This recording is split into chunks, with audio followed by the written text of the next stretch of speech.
Le soldat allemand ratissait un village. Soudain, il a remarqué une caisse en bois qui fuyait de l'eau.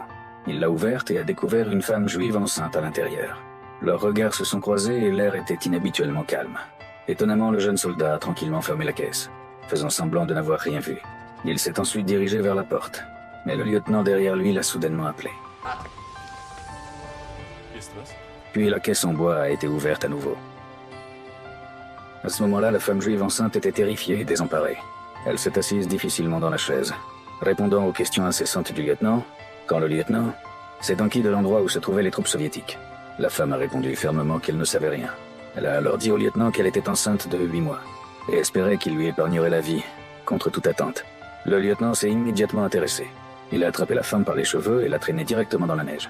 Les jeunes soldats avaient préparé la corde de pendaison, mais les vétérans derrière eux pensaient que pendre une femme enceinte était trop cruel. Alors ils ont suggéré au lieutenant d'utiliser une autre méthode. Le lieutenant a alors sorti son pistolet, se préparant à envoyer la femme à sa mort dans le nord-ouest sans douleur, sachant qu'elle ne pouvait pas échapper à la mort. La femme a maudit le lieutenant à plusieurs reprises avant de mourir. En entendant cela, le lieutenant a été immédiatement terrifié.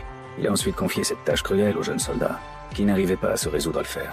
Cependant, les ordres sont les ordres, et il a finalement levé son arme, juste au moment où il allait appuyer sur la gâchette. En un instant, les soldats allemands étaient figés sur place. Le fantôme rouge est réapparu, lançant une grenade sur la position allemande. Au milieu de l'explosion, l'escouade soviétique qui était revenue en courant pour sauver la femme soldat a lancé une attaque depuis l'extérieur du village.